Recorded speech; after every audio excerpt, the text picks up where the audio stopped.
Winter Chapter 12. At the orphanage, the new year was ushered in quietly and with little ceremony.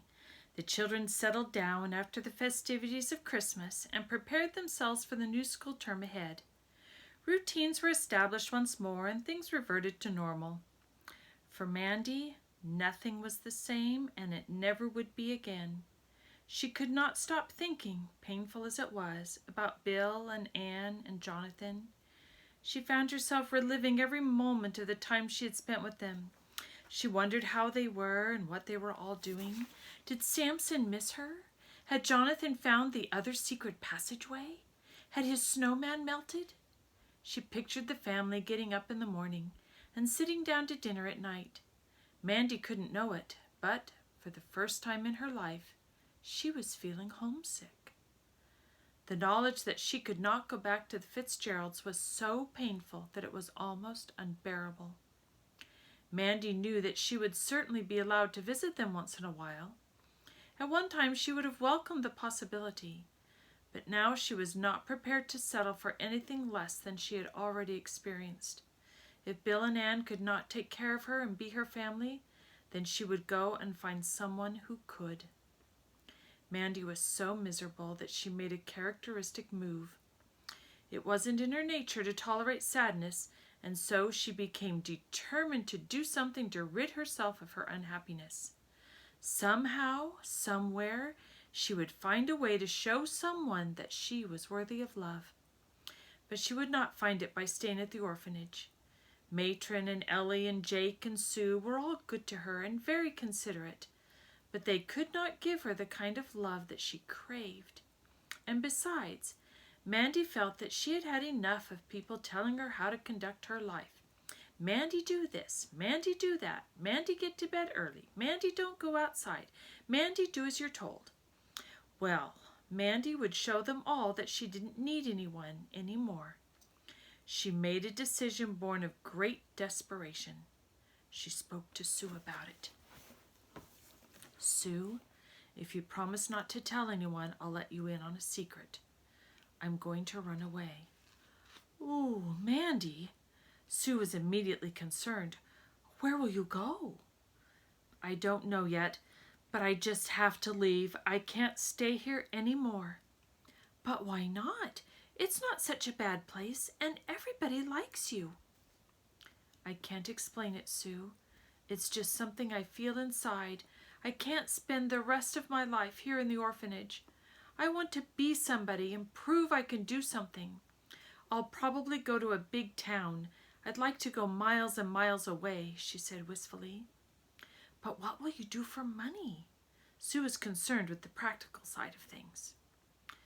I have a little that I've saved, and I'll probably find a job. When will you go? I thought I'd try tomorrow morning, before anybody's up. I'll pack this evening and get a good night's sleep. But you're not to say anything, Sue. Do you promise? Sue was solemn and quiet for a moment, and then she nodded her head. I'll help you pack, she said. Later in the day, Sue came to Mandy, clutching a paper bag in her hand. Mandy, I want you to take this. It's some money that I was given for Christmas. It might help you a tiny bit. No, I really want you to have it, she said as Mandy started to protest. She helped Mandy put her few precious possessions into a suitcase. Mandy packed her new red dress and shoes and her teddy bear and some trousers and sweaters and 2 pairs of pajamas. Then she pushed the case under her bed so that it would not be seen. Oh, Mandy, I do wish you wouldn't do this. Sue was becoming increasingly anxious. I understand how badly you feel, I really do. But what'll I do when you're gone? Do you suppose I should come with you? Mandy thought how good it would be to have Sue's company when she traveled. Truthfully, she was quite nervous about going, but she shook her head and said, No, this is something I've got to do myself. Besides, I'll need you to cover for me as long as possible after I'm gone. Will I ever see you again? Will you write to me or anything? Sue was tearful. Well, I couldn't write to you, silly, because everybody would know where I was. But we'll see each other one day. I promise. The girls prepared for bed. They were both on edge and talked to each other in whispers long after the lights were out. Mandy looked up at the skylight over her head. It was a cloudy night, and she could see no stars. She hoped that the weather would be fine by the morning. She was anxious about waking up early enough. Mandy decided that she would just catnap all night and not really go to sleep after all. Her mind drifted to thoughts of Shell Cottage. She hadn't thought about it for a long time. It was a pity that everyone knew of the place, because it would have been a perfect spot to hide for a while. But she wasn't sure that she ever wanted to see it again. Anyway, it was up to Bill and Ann to take care of it now. Mandy felt sad. Tomorrow would be the last time she would see the orphanage. Maybe when she was much older, she would come back to visit everyone. She wondered how she would feel without Matron and Ellie and all the friends she knew. She thought of Bill and Ann and wondered if they'd be anxious about her after she'd gone. Perhaps she should go and say goodbye to them. It would be wonderful to see them just once more. But they would try to dissuade her from running away, and she was determined to go. There was no point in saying goodbye to anyone except Sue. In spite of her resolve to stay awake, Mandy drifted into a light sleep. Mandy! Mandy, wake up!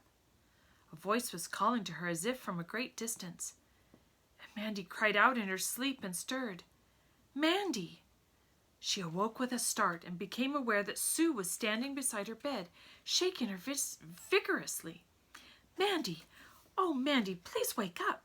You'll never guess what's happened. What? What is it? Mandy sat up anxiously. Sue seemed very excited. I heard a car coming up the drive, so I got out of bed to look. No one ever comes to visit at this hour. But Mandy, I think it's Mr. and Mrs. Fitzgerald. I'm sure it's their car down there. Mandy was out of bed so fast that for a moment she felt quite dizzy. She ran to the window and peered out into the darkness. She could see the shape of a car parked in the driveway below, but it was so dark that she could not tell if it belonged to Bill and Ann or not. She discovered that her heart was thumping loudly. Grabbing her dressing gown, she ran to the door of her room and opened it.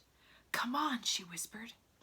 Sue eagerly followed her, and the girls tiptoed to the top of the main stairway. The house was very dark, except for a small light in the hall. Mandy crept farther down the stairs and leaned over the banister. She could see a beam of light coming from under the door in Matron's study, and she could hear voices, soft and indistinct. Can you hear what they're saying? Sue asked. No, I can't. Do you suppose it's them? Shh! Mandy was trembling. Suddenly, before the girls could run away, the study door was flung wide open and Matron came out. She turned on the main hall light and both girls were left standing in the bright glare. Matron blinked in surprise at the sight of both of them. Then, instead of being angry, she gave a slight smile and said in a very ordinary voice, Oh, Mandy, I'm glad you're up. I was just coming to wake you. There's someone down here to see you. As she spoke, a figure came to the door of the study and gazed up at her. Good evening, Manders, said Bill. Mandy's heart did a huge somersault. Anne came to the door and stood beside him. Hello, darling, she said. Both the Fitzgeralds were smiling. Mandy had such an urgent desire to run to them that she thought she would fall and tumble down the stairs in her excitement. But she contained herself and stayed where she was. Hello, she said, and was surprised at how flat and non-committal her voice sounded. What were the Fitzgeralds doing here at this time of night? Had they come because she hadn't telephoned them? Were they angry with her? Were they hurt? Well, Mandy, aren't you coming down? Matron moved to the staircase. Why don't you come and visit for a while, and I'll take Sue back to her room and keep her company. Mandy walked slowly down the stairs, gripping the banister tightly, feeling that her legs would buckle beneath her unless she did. How have you been, Mandy?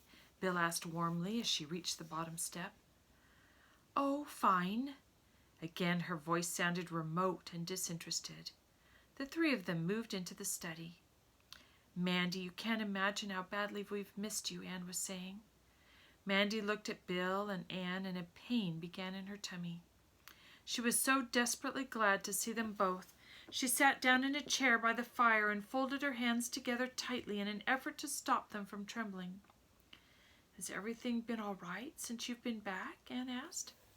Mandy nodded. "Did you miss us?" Bill smiled, his teasing smile.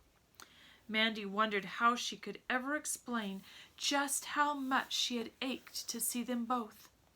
It was more than words could describe. "Yes, I did," she said in a small voice, thinking. "What is the matter with me? Why am I behaving so strangely?" Bill sat down and leaned toward her. "Manders, we came especially to see you tonight because we have something to tell you. It's very important and it concerns us all. Listen carefully now and try to let me finish before you speak." His voice was serious, and he glanced at Anne before he continued. "Anne was right just now, Mandy. After you left us, we discovered that we missed you terribly.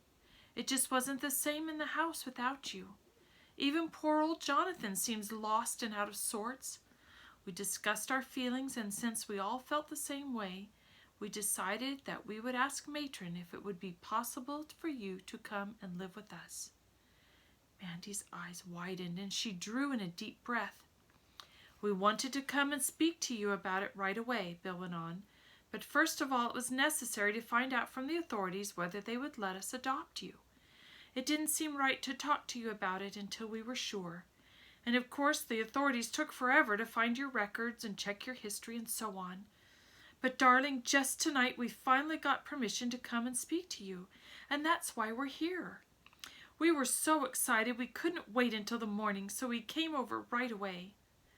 Mandy discovered that the palms of her hands were wringing wet. She blinked hard and looked at the clock on the mantelpiece in an effort to control her chaotic emotions.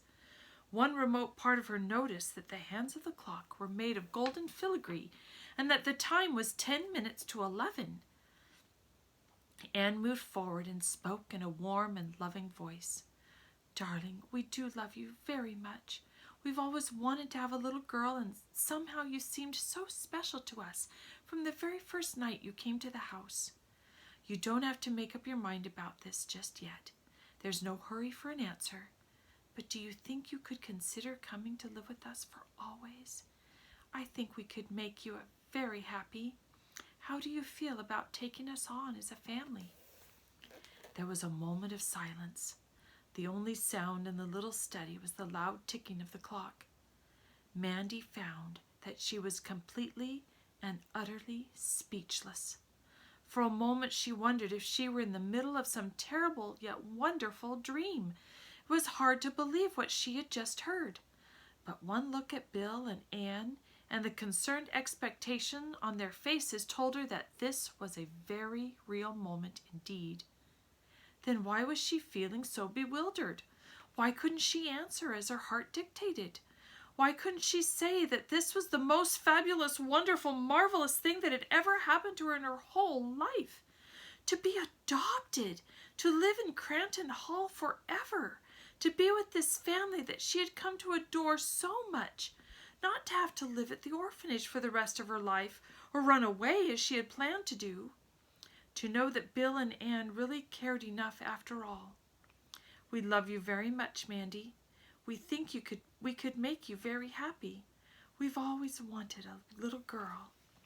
Suddenly, Mandy was filled with the most enormous, brimming happiness. The delayed emotions surged up within her, reaching from her toes to the top of her head, and she experienced a wildly joyous feeling of release. She rose unsteadily to her feet and looked first at Bill and then at Anne. "Oh, gosh," was all she could say. "Oh, gosh." Bill began to laugh. Anne held out her arms, and Mandy went into them and clung tightly. She had never been so happy in her whole life, and she could not stop weeping. Anne bent to kiss the dark head and found herself weeping too.